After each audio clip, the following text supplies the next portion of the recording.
আসসালামু আলাইকুম আপুরা, আমি এখন যে শাড়িটা দেখাবো তার ব্লাউজটা আগে দেখাচ্ছি। হ্যাঁ, এই শাড়িটা হচ্ছে ব্লাউজটা দেখানোর কারণ হচ্ছে এত বেশি গর্জিয়াস একটা ব্লাউজ এবং তৈরি করা ব্লাউজ। এটা হচ্ছে 40 সাইজের হচ্ছে বডিতে হবে এবং হয়তো বা 42 পর্যন্ত করতে পারবেন। এখানে হচ্ছে ভেতরে কাপড় দেওয়া আছে এবং হচ্ছে এটা একটা ইন্ডিয়ান হচ্ছে ব্লাউজ, খুব সুন্দর করে কাটিং করে তৈরি করা হয়েছে। আর পেছনে যে চেন অংশ ছিল এটা হচ্ছে আপনার চেন অংশ খুলে আপনাদের ডিজাইন করে আপনারা এটা তৈরি করতে পারবেন।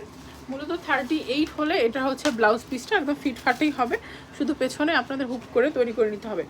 আর পিঙ্ক কালারের মধ্যে এটা শাড়িটা, পুরো শাড়িতে কিন্তু সিকোয়েন্সের এমব্রয়ডারি কাজ করা আছে। এটা আঁচলটা এবং হচ্ছে পাড়টা, এই পাড়টা হচ্ছে চিকন পাড় হবে এবং আঁচলটা দেখেন, এটা হচ্ছে আঁচল কেন পুরো শাড়িতে সেম কাজ করা, সেমভাবে কাজ করা, একদম চিকচিক করবে শাড়িটা, গর্জিয়াস, খুবই গর্জিয়াস হবে শাড়িটা।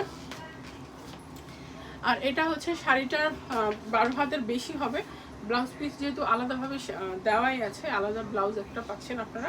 আর এটার প্রাইসও অনেক রিজনেবল প্রাইজেই পাবেন। আপনাদের যদি এই শাড়িটা পছন্দ হয় আপনারা কিন্তু স্ক্রিনশট দিয়ে ইনবক্স করতে পারেন। এই শাড়িটা আমাদের কাছে আপনারা মাত্র এক পিস আছে, ঠিক আছে, এক পিস আছে।